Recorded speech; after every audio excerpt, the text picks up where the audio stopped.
Assalamualaikum warahmatullahi wabarakatuh. Bagaimana kabarnya sahabat Bimba? Tetap semangat dan terus belajar. Baik, perkenalkan nama saya Dwi Sulistiarini. Saya akan menjelaskan beberapa pertanyaan yang menjadi tugas di luar kelas saya pada hari pertama. Yaitu, yang pertama adalah, apa pengertian fun learning? Fun learning itu apa sih? Fun learning adalah sebuah proses belajar yang menyenangkan. Untuk siapa? Untuk anak. Yang menciptakan siapa? Motivator atau guru sendiri. Karena anak akan menyukai hal-hal yang menyenangkan. Kemudian, mengapa proses belajar harus fun learning? Karena pada dasarnya proses belajar tidak boleh ada paksaan, tidak boleh ada tuntutan, tidak boleh menjadi beban anak. Maka dari itu, prosesnya harus menyenangkan, harus fun learning. Kemudian, apa tujuan fun learning sendiri? Tujuannya adalah untuk menumbuhkan minat belajar yang secara interesting. Anak mau belajar karena keinginannya sendiri, karena kemauannya sendiri, tidak dipaksa, tidak dituntut, tidak disuruh. Dan prosesnya itu harus berbasis cinta dan kasih sayang. Kemudian, apa sih hukumnya fun learning di Bimba? Sudah menjadi konsekuensi dari kata Bimba sendiri, itu adalah wajib untuk fun learning. Pertanyaan berikutnya, siapa yang harus merasakan terlebih dahulu fun learning tersebut? Dan sebutkan alasannya. Yang pertama, yang harus merasakan fun learning adalah anak itu sendiri.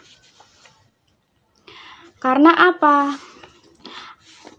Agar anak semangat, senang dalam mengikuti proses belajar kepada motivator. Jika anak dapat mengikuti dengan senang dan proses belajarnya menyenangkan, yang dihasilkan adalah tumbuh minat belajar dari diri sang anak. Kemudian, siapa sih yang menciptakan fun learning itu? Dan sebutkan alasannya. Yang harus menciptakan fun learning adalah motivator atau guru anak didik tersebut. Kenapa harus motivator? Karena motivator itu bertanggung jawab untuk menciptakan suasana yang menyenangkan, suasana yang gembira, yang senang dalam proses belajarnya. Kemudian, pertanyaan selanjutnya, bagaimana cara menciptakan fun learning? Jadi, fun learning itu dapat diciptakan pertama, berdialog terhadap anak. Berdialog terhadap anak. Contohnya adalah, ketika anak itu datang pertama kali ke Bimba, kita ajak berdialog. Contohnya, hai Kayla, apakah kamu sudah makan hari ini? Makan apa ya hari ini? Kamu makan nasi sama apa? Itu contoh. Kemudian bisa diajak bernyanyi. Bernyanyilah Bimba, atau bernyanyi A I U E O. Kemudian bisa juga bercerita. Cerita tentang perjalanan dia dari rumah ke Bimba, atau bercerita hal yang lain. Kemudian bisa saja mendongeng atau bermain kata Bimba. Pertanyaan selanjutnya adalah, bagaimana cara mengevaluasi anak? Apakah sudah fun learning atau belum? Atau fun learning atau tidak? Cara yang memastikannya yang pertama adalah melihat dan memastikan ekspresi dari wajahnya atau ekspresi dari gerak tubuhnya. Apakah anak itu senang? Apakah anak itu gembira? Apakah anak itu mau bermain sambil belajar? Atau malah anak itu sedih atau menangis? Nah, kita harus memastikan anak dalam keadaan menyenangkan dalam sebuah proses belajar. Oke, kemudian pertanyaan selanjutnya, Apa dampak yang terjadi bila proses belajar menyenangkan? Dampak yang pertama adalah yaitu tadi, anak akan senang, akan gembira, akan berteriak semangat ketika mengikuti sebuah proses belajar yang menyenangkan.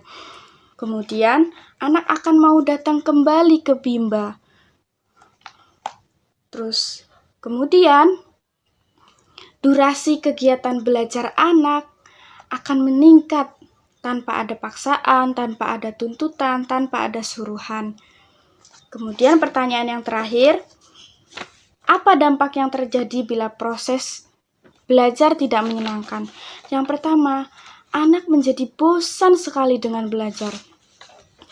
Anak berpikir bahwa belajar itu adalah beban mereka kalau tidak digunakan metode fun learning atau menyenangkan. Kemudian, karena menjadi beban, maka anak melakukan sebuah proses belajar itu menjadi malas, menjadi bosan, tidak mau mengulangi yang telah diajarkan oleh motivator. Kemudian, setelah tidak mau mengulangi atau merasa bosan, anak akan lebih suka bermain game daripada belajar. Sehingga timbullah rasa malas. Yang terakhir, anak akan menjadi generasi benci belajar. Seperti karena tidak menyenangkan proses belajarnya, maka anak tidak tertarik dengan belajar. Bahkan bisa jadi dia benci sekali dengan belajar. Karena itu tadi, sebuah prosesnya sangat membosankan, tidak menyenangkan, tidak senang hatinya, tidak semangat jiwanya. Maka dari itu, metode Bimba adalah metode yang tepat untuk sebuah proses belajar, yaitu salah satunya adalah fun learning. Kemudian saya akan menjawab pertanyaan tentang metode small step system. Yang pertama adalah, apa pengertian small step system? Pengertian dari small step system adalah sebuah proses belajar yang dilakukan secara bertahap dari motivator untuk anak didiknya. Kemudian, mengapa proses belajar harus dilakukan secara bertahap atau small step system? Karena tidak akan terwujud atau tidak akan berjalan sebuah proses belajar yang menyenangkan atau sebuah proses belajar yang fun learning jika tidak melakukan metode small step system. Kemudian, apa tujuan dari small step system tersebut? Tujuannya adalah agar anak senang, hatinya gembira, semangat jiwanya, dan proses belajar yang menyenangkan dapat tercipta. Kemudian, anak dapat mengikuti kegiatan bermain sambil belajarnya. Kemudian, nomor 4, bagaimana cara agar motivator dapat mewujudkan proses belajar yang small step system? Caranya adalah dengan wajib menerapkan individual system, bimbing sesuai dengan keadaan masing-masing anak didiknya, dan harus mengetahui kemauan dan kemampuan masing-masingnya, sehingga dapat memberikan kegiatan bermain sambil belajar yang sesuai dengan anak didiknya. Apa sih individual system itu? Tadi yang saya sebutkan, individual system itu adalah pendekatan antara motivator dengan anak. Mengetahui apa sih maunya anak ini, apa sih gimana sih kemampuannya. Jadi kita tidak bisa menyamaratakan dengan anak didik lainnya. Jadi kita harus mengetahui satu demi satu kemampuan anak didik kita. Ya, melalui itu tadi, individual system, pendekatan terhadap individu. Kemudian, apa dampak yang terjadi bila proses belajar small step system? Dampak yang terjadi adalah anak tertarik dengan kemauannya sendiri untuk belajar. Jadi tidak ada paksaan, tidak ada beban. ketika anak melalui small step system, jadi bertahap, anak akan perlahan-lahan tertarik dan minat belajarnya meningkat.